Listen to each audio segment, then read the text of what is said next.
Hey guys, Darcebius here with a Bile and Blood campaign storytime interlude, and today I'm talking about my own Chaos Space Marine Nurgle Warband, the Fermenters.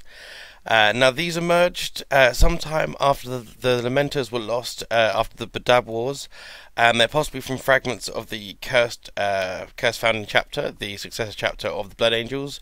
Although the history is so kind of lost now that it's almost impossible to tell where they really originated from, and there's so many other ragtag parts of them. So it's able to trace them back, but it seems the Badab Wars and the Lamenters were somewhere in the beginning where the Fermenters began.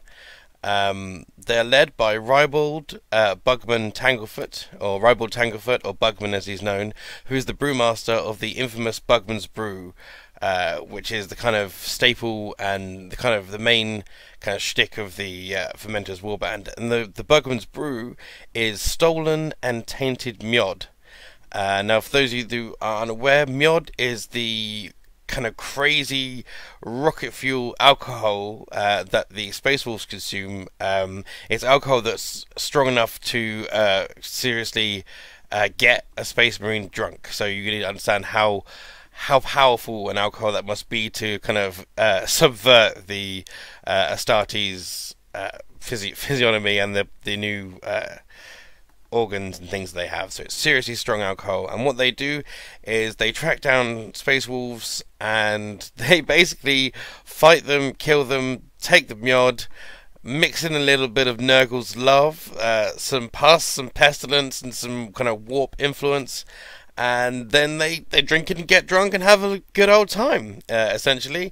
And while they're killing and taking the Mjod, they may also take some prisoners, take some armor, take some weapons, because that's kind of what they do. They start off life as a very hit and run, very small warband, just for the joys of Nurgle, really. So all the Fermenters quaff large quantities of the pilfered brew, which dramatically erodes their armor and their flesh, and also mutates them, both them and their armor, to ridiculous degrees, and they become kind of insane and insanely mutated. This is kind of represented by the fact that everybody that can have gifted mutation and Icol blood takes it, and the Icol blood is kind of, their entire system is just running with this diseased alcohol, which just burns and just is dangerous and bad for other people, essentially. And so that's a good time for the Marines of the Fermenters. Not so good for the humans that they encounter.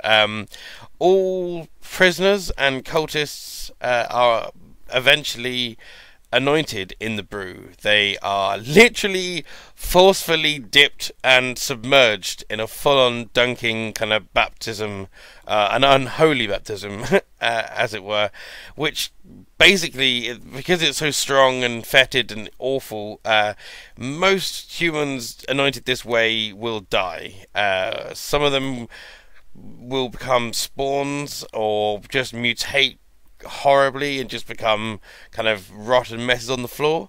Others of a more hardy nature survive and become the plague dogs, which are make up the bulk of the cultists. There are much less cultists on the whole with the Fermenters than other war bands and chapters and things, because of this dunking process. But they make them very hardy, Nurgle-marked Chaos Cultists, who eventually, after more and more dunks and more time amongst the Fermenters, eventually become the mindless Plague Zombies, which are very similar to the Plague Zombies you might find shambling around behind, say, Typhus, or other great Chaos Lords, like Nurgle Lords like that. So, Tanglefoot, he loves his pets, and he often rides into battle on an attack bike alongside his spawns. He has a particular love for spawns, and they have a fun time, and he rides into battle, alongside them. He also has a very close relationship with his Plague Drake, which is his Helldrake, his Nurgle Helldrake, which acts like the cross between a giant hunting hawk and an attention-hungry cat. And if you can imagine, it will perch above where he's sleeping, and it will often kind of nuzzle into him and want attention, which he gives it. So if you just imagine this Fermenter, this Chaos Space Marine Nurgle Lord, and this Helldrake, and he's going to give it a nice bit of a stroke and scratch behind the ears, and that's the kind of relationship that they have. So yeah, as I mentioned before, the Fermenters are a ragtag band of renegades that take anyone willing to worship Nurgle and his merry pestilence into their number, as well as I said before, taking Space Wolves and other Space Marines captive, also as well as humans and people that anyone that basically gets in their way gets dunked in Mjod and either joins them or dies, essentially. As I said, these prisoners are bathed and force-fed the brew until this is the Space Marines. So the Space Marines are taken prisoner. They are bathed and force-fed the brew until their weak faith in the Emperor gives way to the joy of Nurgle.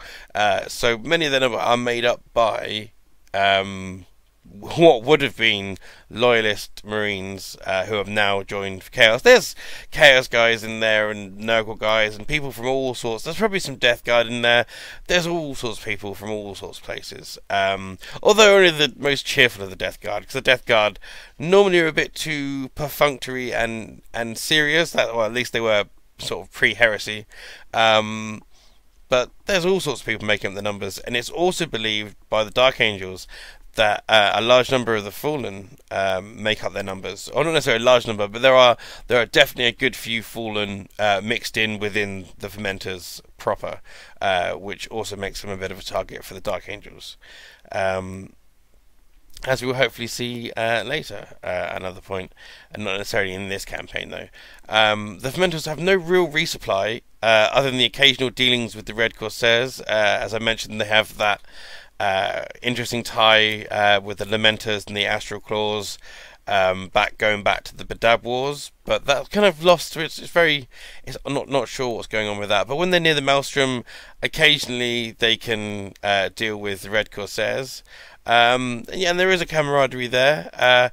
This is something that we're going to expand. Death's Head 13 has been working on some awesome artwork and some stories and stuff, which kind of ties in some of the background between the Red Corsairs and the Fermentors, especially the relationship between one of the fallen heroes from this campaign and the infamous apothecary sorcerer of the Red Corsairs and the wonderful things that he does. Now at this point it would be wrong for me not to mention a couple of the heroes of the Fermenters. There is one who stands out beyond reason. He is the only Bob the Fermenter, aka Roberticus, and we have this incredible piece of artwork that Death's Head 13 did a while ago, and it is I just love it so much, and it is Bob. Bob is essentially, he was just a line Marine. He was just part of a general sort of tactical squad, but he has a particularly hardy and epic tough nature, which is obviously something that Nurgle kind of has gifted him with, and in various occasions he has survived when his entire squad has been cut down to a man and he is the only one survived, and often manages to stay and either line break or capture objectives. He just doesn't run, and he doesn't seem to die. Although, spoilers for if you haven't seen Mission 2B of this campaign, sadly he did die in this campaign, but that does not seem to be the last that we're going to hear of him. As I said, Death's Head and I will be talking about that a bit more in the future. We'll see what will be happening with that, and that's very exciting. Another big hero of the Fermenters is their ancient, rusted, nasty, falling apart but still hard as nails Hellbrew, Slippery Jack. Now Slippery Jack, he is have a wonderful converted model from Toxic Painting, from the wonderful Toxic, which is on its way through the warp now, so I look forward to sharing that with you when it arrives. But he is such an ancient Hellbrew that his entire rotted kind of husk is falling out of the eroded front of the Hellbrew Ceramite. So he is literally like being held by cables and just mouldy kind of vines of veins and sinew and just nasty stuff. It's just basically holding him still in as his kind of entire torso and head are kind of falling out of this his Hellbrute frame, because he has still demanded that he gets his brew, and essentially the brew has just melted away the ceramite encasing him, and he is there. But he still has a good time and enjoys launching his weirdly gloopy kind of, it's very strange las cannon. It's very archaic, but also completely warped. It's kind of a sludge cannon, really. It's a sludge las cannon, if that makes sense. And he also has a whole big silo of rusty missiles and plague bombs and blight grenades, things would be launched from his shoulder, which is always rather awesome. So that's Bob and Slippery Jack. So the other thing when it comes to resupply, as often they're not near the Maelstrom, often they don't get to resupply with the Red Corsairs, and it's not like the Red Corsairs are their best friends and they're constantly going, oh, here's some stuff. The main way that the Fermenters are being outfitted and basically kitted up for war is that the guiding hand of Nurgle often brings them to the rotting aftermath of battles from all over space and time, where they pick over the bones of weapons, armor, and any unfortunates still alive, which explains some of their random and archaic weaponry. So just to explain kind of how this works, that is basically they often travel through the warp. They will use their ships, and they will jump into the warp, or they will be kind of cruising through the warp, and suddenly they will either just materialize out into real space, or they will feel a kind of sudden pull or a kind of prod or a push to come out of warp space and to materialize in real space, and basically descend on the planet or the moon or the space hulk or whatever they find when they have merged and translated back into reality. And quite often it is it could be a fresh battle with wounded and weapons and armor and things, or it could be an ancient battle full of festering, moulding corpses, and that's not something that puts off the Fermenters or any kind of Nurgle Marine, and away they go picking up things as they go, including various kind of old combat shields that look very much like the kind of knightly shields of old in many ways, and other random rusty weaponry. And they also would be stealing armor and larger armor, as in the more heavy weapons and demon engines from other Chaos Warbands and things, because these battlegrounds they're brought to, they're not specific, they're not always Imperial. There's Xenos, there's other Chaos Marines and other cults and things. They just swoop up and grab what they can, add it to their number, and move on their way and carry on. So that's kind of how they resupply and do their thing. So recently the Vicissitudes, a coterie of insanely warped sorcerers and their sycophantic followers, have joined the Fermenters to aid them in summoning vast swathes of demons. But I'll go into these a little bit more in their own video, which I'll post up shortly. So yeah, the Fermenters usually just spend their time fighting and stealing Mjod, hence the fact they don't really need to resupply on a huge level so much. But they do need to keep themselves armed and able to try and take down Space Wolves. And those Space Wolves they don't take down, and the Mjod they don't steal, they will very often turn tail and run into the warp, as many Chaos Space Marines do when the situation is a bit too dire. But yeah, that's what they do. They like to hit and run, taking down Space Wolves, taking Mjod, spreading the joyous plague. But occasionally, as we have seen just before the start of this Bile and Blood campaign, the campaign for Theoria, occasionally their numbers are bolstered to the point where they actually decide to make a bid to take a planet or a system for their own, because they want their empire. I think every army, every warband out there wants to have its own proper base of operations and an empire full of its own underlings and things going on. But when you haven't got so many people, or so many marines and cultists and demons and all that sort of stuff, it's not something they've really been able to do. But now, bolstered by the Vicissitudes, who are kind of a coterie of loads of sorcerers with their own cultists and all sorts of people, and with the ability to summon entire legions of demons. This has really bolstered their number, and the vicissitudes are now full on part of the fermenters, and they will be descending en masse to Theoria, to Hive Hastus, as we have seen the battles taking place, and they are trying to take that system for themselves.